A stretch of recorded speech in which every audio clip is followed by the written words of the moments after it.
Où est-ce qu'on en était là? Il y a encore beaucoup de choses à lire. Beaucoup de choses. Bonsoir, c'est AS Minotaur. Et on se retrouve pour la suite de la lecture de mon livre, Mon quotidien, le cyberharcèlement. Un livre toujours disponible sur Amazon, dans le lien dans la description de cette vidéo, pour ceux qui ne l'ont toujours pas récupéré. Mais pour ceux qui attendaient avec impatience cette suite de la lecture, eh bien, ne perdons pas de temps.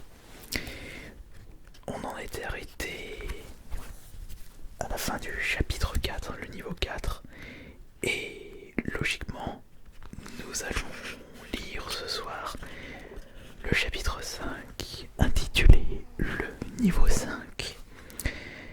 Et c'est un livre qui m'a pris 2 semaines d'écriture intensive. Et j'ai dû me remémorer des souvenirs pas vraiment gratifiants pour pouvoir écrire ce livre. Mais après tout, j'ai réussi à sortir une œuvre alors que je ne suis pas vraiment un adepte de la lecture, ni même un adepte du français. Mais lorsque vous avez quelque chose en tête et quelque chose dans le cœur, les difficultés, vous les passez par au-dessus. Alors. D'ailleurs, n'hésitez pas à me dire ce que vous en pensez. Et pour les personnes qui arrivent tout juste, sachez que les précédents niveaux, enfin les précédentes lectures de niveau, sont disponibles dans une playlist dédiée. Alors, le niveau 1, insulte, niveau 2, rabaissement, niveau 3, commerce douteux, et le niveau 4, menace. Qu'est-ce qui peut être pire que les menaces? Menaces physiques, menaces de mort? Et bah beaucoup de choses. J'ai mis quoi du coup dans le niveau 5? Ah oui, c'est ça, oui. C'est vrai que c'est une tactique beaucoup plus sournoise. Écoutez, installez-vous confortablement dans votre lit, réglez correctement votre casque et profitez de cette nouvelle lecture. La vie des internautes permet à beaucoup d'utilisateurs de se forger un premier ressenti sur quelque chose, même si le mieux restera d'avoir un jugement personnel. On ne pourra rien faire sur l'effet de masse. C'est d'ailleurs quelque chose que je n'apprécie pas vraiment. Ce n'est pas parce qu'une chose est appréciée par beaucoup de personnes que vous allez forcément l'apprécier. Et ce n'est pas parce que quelque chose n'est pas apprécié par la masse que vous n'allez pas l'apprécier. Il faut savoir prendre du recul et se baser surtout sur son expérience personnelle. Qu'importe l'avis des autres, votre avis sera toujours le plus fort. Et au moins vous ne serez pas hypocrite à vous-même. Prenons par exemple deux stylos que nous appellerons stylo A et stylo B. Ils sont proposés au même prix, possédant le même design, mais le stylo A dure 2 fois plus longtemps que le stylo B. Alors logiquement, s'ils sont même prix, même design, mais qu'un stylo dure plus longtemps que l'autre, vous allez logiquement prendre le stylo qui dure plus longtemps. Pourtant, c'est le stylo B qui se vend le mieux grâce à ses avis clients, ce qui a boosté son référencement. Malheureusement pour le stylo A, il a été victime d'un lynchage volontaire dans les avis clients, ce qui lui a donné une mauvaise réputation de mauvais produit alors qu'il dure plus longtemps que le stylo B. Si je vous parle de ce cas de figure, c'est parce qu'on le retrouve la même chose sur YouTube. Vous découvrez un nouveau vidéaste souriant et motivé. Néanmoins, vous constatez que son nombre de dislikes est est largement supérieur par rapport aux likes. Vous allez de suite vous demander pourquoi. Vous n'allez pas chercher à regarder entièrement la vidéo, mais plutôt vous focaliser sur l'espace des commentaires de celle-ci. Et vous remarquez un nombre incalculable d'insultes et de rabaissements de la part des viewers, alors que la vidéo n'a rien d'insultant. Et là on se retrouve avec un enchaînement de niveaux de cyberharcèlement. Certes, il y aura toujours des personnes qui préféreront se forger une opinion à travers la vidéo, mais ils ne représentent qu'un très faible pourcentage. Dites-vous que ce procédé vicieux, je me le suis coltiné pendant des années. Peut-être que pour les plus anciens d'entre vous, vous devriez vous souvenir des vidéos ASMR qui étaient sorties en 2016, 2017 et un peu en 2018. Des vidéos qui étaient remplies d'insultes et toujours masse dislikées. C'était justement des méthodes utilisées par mes cyberharceleurs. Mais fort heureusement, cette chaîne ASMR, il y a beaucoup plus de likes. D'ailleurs, merci beaucoup pour tous ceux qui likeront cette vidéo. Et justement, par rapport à ça, comme il y a eu de plus en plus de likes, et les personnes qui venaient uniquement dans le but de mass disliker les vidéos, ne viennent plus parce que ça sert plus à rien. Parce qu'ils n'ont plus ce pouvoir de détruire mes vidéos avec ça. Bien entendu, vous avez toujours le droit de ne pas aimer une vidéo. Mais dans ce cas-là, il faut le dire. Pourquoi ? Pas de mauvaise qualité. C'est pour cela qu'il ne faut pas hésiter à donner votre avis. Par exemple, par rapport aux sources de lumière. Au moment où je continuais à gagner en popularité, tout en étant apprécié de mes abonnés, mes harceleurs ont usé de cette technique pour détruire mon référencement et créer une atmosphère de haine au sein de ma chaîne YouTube. Et à un moment, vous avez été nombreux et nombreuses à liker mes vidéos.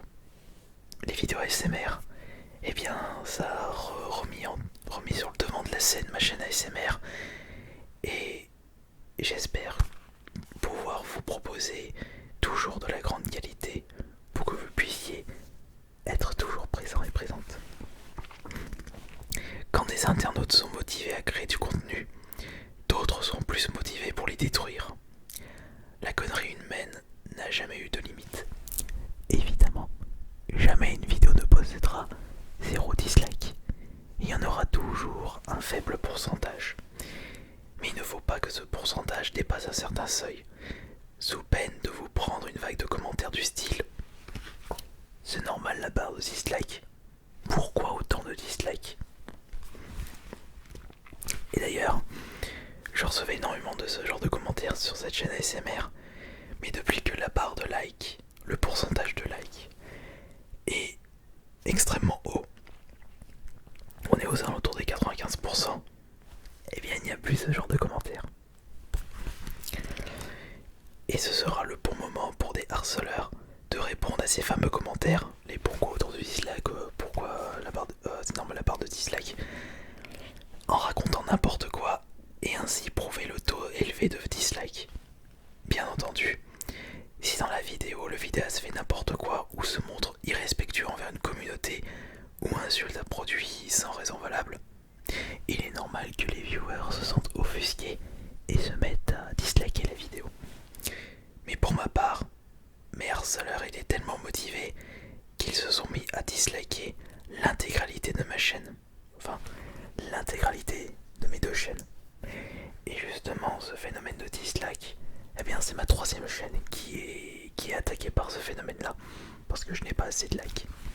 Et on remarque tout de suite le nombre de dislikes. Mais pour ma part,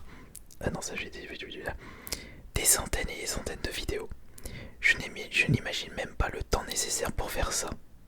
Et au bout d'un moment, j'ai craqué. Alors ça c'était pas aussi. Ce que je vais dire, je l'ai également fait sur cette chaîne. J'ai décidé de retirer les avis sur l'ensemble de ma chaîne. Il était devenu impossible aux viewers de donner leur avis sur la moindre vidéo.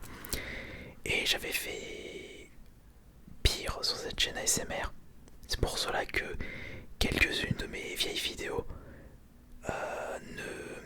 ne possèdent pas les avis utilisateurs et les commentaires sont désactivés. Néanmoins, ce soulagement ne fut que de courte durée puisque je me suis rendu compte que mon référencement disparaissait petit à petit. Chose que recherchaient mes harceleurs. Malgré une haine qui ne cesse de croître, j'ai décidé de remettre les avis de viewers. Et ce fut l'hécatombe. Quelques centaines de likes pour des milliers de dislikes à chacune de mes nouvelles vidéos. C'était devenu le sujet numéro 1 de ma chaîne YouTube. Pourquoi autant de dislikes sur des vidéos de partage et de passion? C'était la période noire de ma chaîne YouTube. Clos du spectacle, le référencement de ma chaîne continue à chuter. Et ça, mes harceleurs l'avaient remarqué, ce qui les avait encore plus boostés pour poursuivre leur quête nauséabonde. Ouais, il y en a dans leur vie, ils ont des objectifs extrêmement bizarres. Il est vrai que balancer autant de dislikes requiert énormément de temps libre. Après tout, quand on est un perdant, il faut bien s'occuper à faire quelque chose de mauvais. Et ce n'est pas tout. En m'intéressant de plus près aux milliers de dislikes, je me suis rendu compte d'un fait assez intéressant. Grâce aux analytiques, vous avez accès à une mine d'informations concernant l'audience. Cela inclut l'âge et le sexe des viewers, leur abonnement ou non à la chaîne, mais surtout leur provenance. Je crois que là vous commencez à comprendre où est-ce que je veux en venir. Il me suffisait de vérifier l'origine des dislikes et qu'ai-je vu que la majorité provenait des pays d'Europe de l'Est et de l'Asie. Pourtant, mes vidéos sont destinées à un public francophone. Quelle est donc cette bizarrerie? Non, ça c'est pas dans le livre. C'est alors que je me suis intéressé à la provenance des vues de mes vidéos et surprise, autant de vues que de dislikes en provenance de ces pays. Le constat était sans appel. Des harceleurs avaient fait appel à des sites spécialisés dans l'achat de dislikes. Oui, il existe des sites qui vous permettent d'acheter des vues, des likes, des dislikes et des abonnements. Et d'ailleurs, oubliez complètement ces sites-là. Ça ne vous apportera rien du tout. Et en plus, ça vous coûtera de l'argent. Je n'ai jamais utilisé ce genre de site. Il faut savoir, il ne faut pas tricher dans la vie. Depuis des années, ah bah tiens, ce que je viens de dire, j'en parle dans le livre. Depuis des années, il existe des sites qui vous permettent d'acheter des abonnés, des likes et des vues pour booster vos chiffres. Ce qui est en soi une très mauvaise idée, puisque le robot YouTube peut repérer les supercheries et vous pouvez vous gratter pour demander un remboursement. Et ces sites proposent également l'achat de dislikes, un service très peu demandé. Qui serait assez débile pour débourser des sommes astronomiques pour disliker des vidéos? Je pense que vous avez compris depuis un petit moment qu'un harceleur est quelqu'un de profondément débile, prêt à tout pour pourrir les autres. Mais je ne pensais pas qu'il serait prêt à dépenser de l'argent dans un service malsain. Il y en a même un qui a réussi à ouvrir un compte Tipeee, site dédié au financement participatif, pour récolter des fonds dans le but d'acheter des dislikes. On est parti très très loin. Sa principale motivation était de lutter contre la malveillance dans le monde du gaming. On se demande qui est le plus malveillant dans l'histoire. Les donateurs pouvaient en contrepartie choisir la vidéo où seraient déposés les dislikes. Mais qu'en est-il du robot YouTube? Certes, au bout d'un moment, il avait repéré des statistiques bizarres sur ma chaîne. Mais comme il n'avait pas l'habitude des potes dislikes, je me retrouvais avec des vidéos statistiques bizarres comme 112 likes pour 0 dislike. Tant mieux, vous allez me dire. Alors je crois que ça, c'était en 2016 encore ou 2017. J'avais tellement reçu de dislikes issus de bots que j'avais par exemple, je vais dire à titre d'exemple, 200 likes, 400 dislikes. Et bien à un moment, le nombre de dislikes et le nombre de likes vont baisser progressivement jusqu'à atteindre 0 pour les deux. Et à un moment, il n'y aura que les likes qui vont réaugmenter et non les dislikes. Ça, c'était carrément quelque chose. D'ailleurs, je suis en train de me demander si en France, un autre youtubeur avait été ou touché par ce bug-là.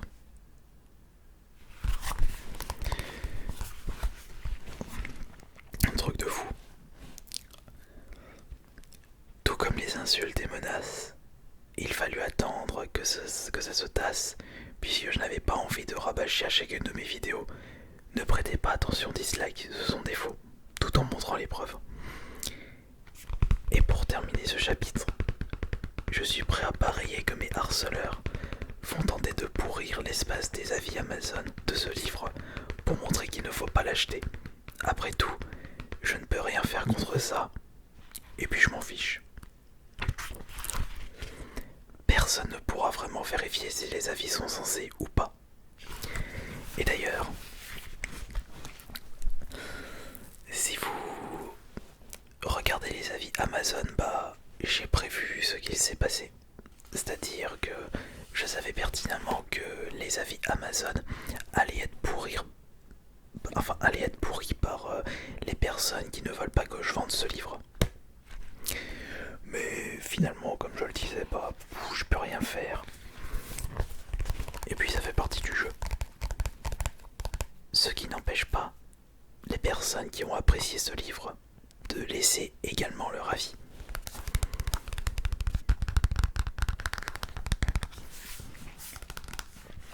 Et du coup, c'était le chapitre 5 qui était consacré au mass dislike. Et il était également facile de faire des mass dislikes sur ma chaîne parce que je ne recevais que très peu de likes. Vous savez, faire un mass dislike sur des vidéos qui ne possédaient que 200, 300, 400 likes, c'était facile. Et c'était également facile d'acheter des dislikes afin qu'ils soient bien présents. Mais sur cette chaîne ASMR, quand on a commencé à atteindre les 2, 3, 4 000, si ce n'est pas 6 000 likes, et bien bizarrement, le nombre de dislikes baissait aussi. Parce que justement, les personnes qui mettaient des dislikes voulaient uniquement essayer de prouver quelque chose. Mais ils ont remarqué que ça sert plus à rien. Et c'est pour cela que je souhaite vraiment remercier chaleureusement toutes les personnes qui m'ont soutenu et qui n'ont pas hésité à mettre des likes sur mes vidéos ASMR. Donc, j'espère que cette lecture de nouveau chapitre vous aura plu. Et on se retrouvera, comme d'habitude, la semaine prochaine, samedi soir, pour la suite de la lecture de mon livre, mon quotidien, le cyberharcèlement.